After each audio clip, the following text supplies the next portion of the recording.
दिल्ली के लिए बीजेपी का संकल्प पत्र जारी। महिलाओं को हर महीने मिलेंगे 2500 रुपए। एलपीजी सिलेंडर पर 5 रुपए की सब्सिडी का वादा। होली दिवाली पर एक सिलेंडर मिलेगा मुफ्त।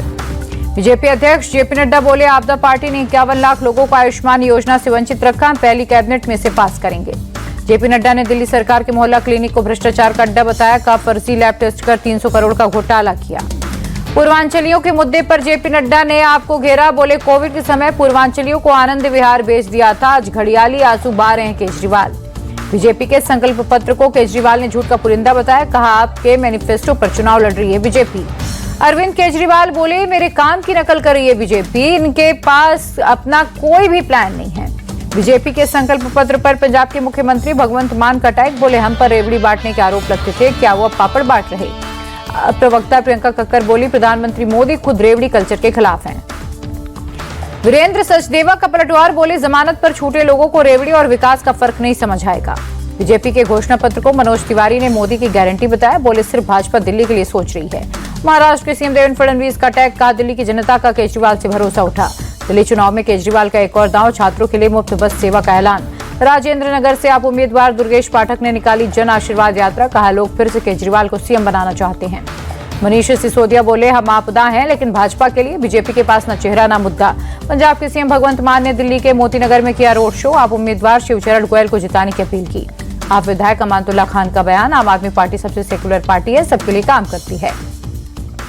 दिल्ली चुनाव से पहले आम आदमी पार्टी को बड़ा झटका, 2 पार्षद रविंद्र सोलंकी और नरेंद्र गिरसा बीजेपी में शामिल। दिल्ली चुनाव के लिए बीएसपी ने 19 उम्मीदवारों का किया ऐलान, नरेला से वीरेंद्र खत्री और रोहिणी से हर्षद चड्ढा को टिकट।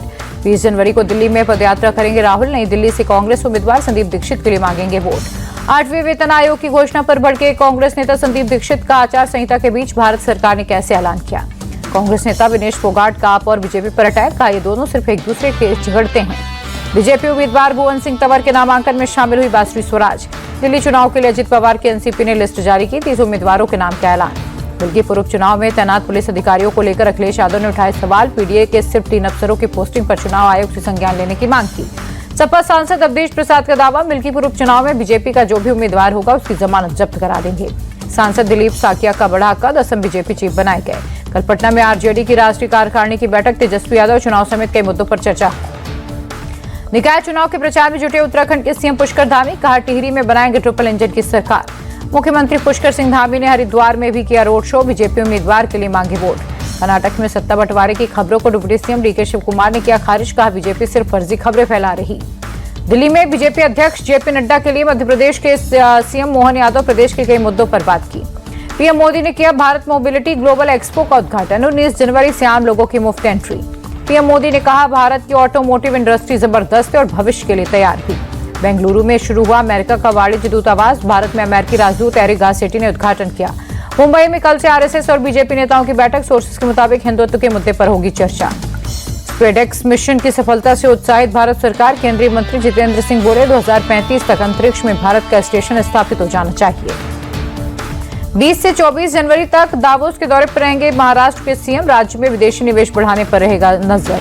भुवनेश्वर में सिंगापुर के राष्ट्रपति और ओडिशा सीएम के बीच मीटिंग, राज्य के निवेश को तैयार सिंगापुर। सैफ अली खान पर हमला करने वाले संदिग्ध की नई तस्वीर, बांद्रा स्टेशन के पास दिखा संदिग्ध। अभी 2 से 3 दिन मेडिकल ऑब्जर्वेशन में रहेंगे सैफ अली खान। इन्फेक्शन से बचाने के लिए डॉक्टर्स ने विजिटर्स पर लगाई रोक। सैफ अली खान पर हुए हमले पर बोले सीएम फडणवीस, पुलिस को कई सबूत मिले, जल्द केस सुलझेगा। सैफ के घर के स्टाफ मेंबर्स को बांद्रा थाने ले जाकर पुलिस ने की पूछताछ। शाहिद कपूर ने सैफ पर हमले को लेकर चिंता जताई, कहा मुंबई बहुत ही सुरक्षित शहर, इस प्रकार की चीजें नहीं होनी चाहिए। एक्टर सोनू सूद बोले मुंबई सुरक्षित जगह है, ऐसी घटनाएं हमें परेशान कर देती हैं। महाराष्ट्र के मंत्री संजय शिरसाट का बड़ा बयान, बोले ये घटना दुर्भाग्यपूर्ण, लेकिन इस पर विपक्ष की राजनीति और भी दुर्भाग्यपूर्ण है। सैफ अली खान को अस्पताल पहुंचाने वाले ऑटो ड्राइवर भजन सिंह से इंडिया टीवी ने की बात, कहा खून से लथपथ थे सैफ, उनके साथ बेटा और एक तीसरा शख्स भी था। ऑटो ड्राइवर ने बताया, मैं उन्हें नहीं जानता था, अस्पताल छोड़ने के बाद उन्होंने मुझे अपना नाम बताया और इलाज कराने के लिए कहा। प्रयागराज महाकुंभ में 5वें दिन भी रही रौनक, 29 लाख से ज्यादा श्रद्धालुओं ने संगम में लगाई डुबकी। बीजेपी सांसद रवि किशन ने भी त्रिवेणी घाट पर लगाई डुबकी, कहा यह ऐतिहासिक अद्भुत कुंभ है, सबको आना चाहिए। महाकुंभ में पहाड़ी वाले बाबा के आश्रम में सबसे बड़ा भंडारा चल रहा है, एक बार में 5 से 7 हजार लोगों को भोजन कराया जाता है। महाकुंभ के लिए बड़ी संख्या में पहुंच रहे विदेशी श्रद्धालु, संगम में लगा रहे डुबकी, अखाड़ों का कर रहे हैं दौरा। प्रयागराज में महाकुंभ त्योहारों और परीक्षाओं को लेकर प्रशासन का अलर्ट, जुलूस, विरोध प्रदर्शन, भड़काऊ भाषण देने पर लगाई पाबंदी। प्रयागराज महाकुंभ पर स्टडी करने आए देश भर से अफसर, 8 साल में 3 राज्यों में होने वाला है कुंभ। दिल्ली शराब घोटाले से जुड़े मनी लॉन्ड्रिंग मामले में ईडी की याचिका पर सुनवाई टली, अब 17 मार्च को हियरिंग। दिल्ली में फिलहाल लागू नहीं होगी आयुष्मान योजना, सुप्रीम कोर्ट हाईकोर्ट के आदेश पर लगाई रोक। कर्नाटक के सीएम सिद्धरामैया पर ईडी का बड़ा एक्शन, मुडा केस में पत्नी के नाम पर आवंटित संपत्ति की जब्त।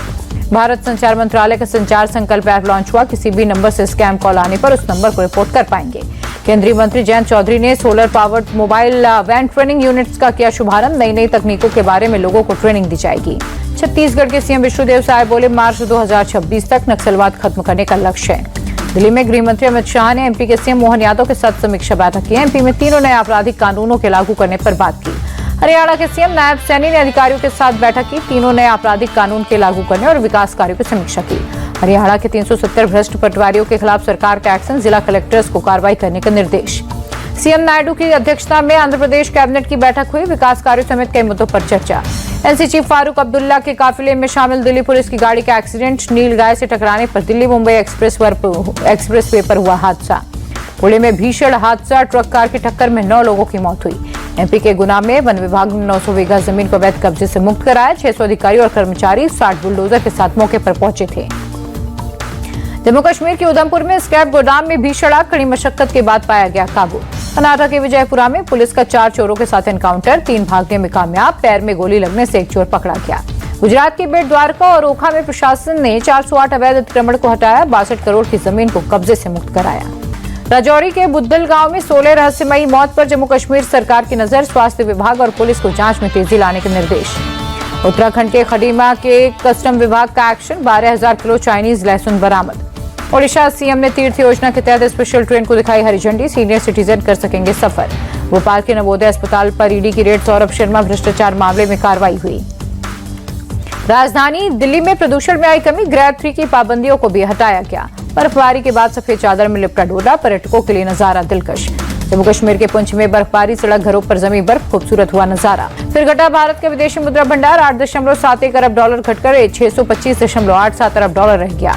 सोने के दाम में 115 रुपए की तेजी, 24 कैरेट सोने का भाव 79,299 पर पहुंचा। अमेरिकी डॉलर के मुकाबले 1 पैसे टूटा रुपया 86.62 पर बंद हुआ। गिरावट के साथ बंद हुआ शेयर बाजार, सेंसेक्स 423 पॉइंट्स, वहीं निफ्टी 108 अंकों का। कल चैंपियंस ट्रॉफी के लिए भारतीय टीम का होगा ऐलान, अजित आगरकर और रोहित शर्मा करेंगे चयन। मनु भाकर, डी गुकेश समेत 4 खिलाड़ियों को खेल रत्न पुरस्कार मिला। शूटर मनु भाकर बोली, खेल रत्न पुरस्कार मिलना सम्मान की बात, इससे देश के लिए और पदक जीतने की प्रेरणा मिलती है। खराब फॉर्म से जूझ रहे भारतीय क्रिकेटर कप्तान Rohit Sharma ICC champions trophy की तैयारियों में लगे। हिटमैन ने नेट प्रैक्टिस का वीडियो सोशल मीडिया पर किया शेयर। भारतीय टीम के वरिष्ठ बल्लेबाज विराट कोहली को दिल्ली की रणजी टीम में शामिल किया गया, दिल्ली क्रिकेट एसोसिएशन ने दी जानकारी। 18 जनवरी को खेला जाएगा विजय हजारे ट्रॉफी का फाइनल मैच, कर्नाटक और विदर्भ में होगी ट्रॉफी जीतने की लड़ाई। टीम इंडिया के विकेटकीपर बल्लेबाज संजू सैमसन पर गिर सकती है बीसीसीआई की गाज, चैंपियंस ट्रॉफी से हो सकते हैं बाहर। जसप्रीत बुमराह की चोट पर आया बड़ा अपडेट, चैंपियंस ट्रॉफी से पहले फिट हो जाएगा भारतीय गेंदबाज। देश भर के सिनेमाघरों में फिल्म इमरजेंसी रिलीज हुई, एक्ट्रेस कंगना रनौत ने इंदिरा गांधी की भूमिका निभाई। एससी, एसजीपीसी और कई सिख संगठनों के विरोध की वजह से पंजाब में कई जगहों पर रिलीज नहीं हो सकी फिल्म इमरजेंसी। फिल्म इमरजेंसी के विवाद पर बोले हिमाचल के मंत्री विक्रमादित्य सिंह, इस फिल्म का कंटेंट विवादित रहा है।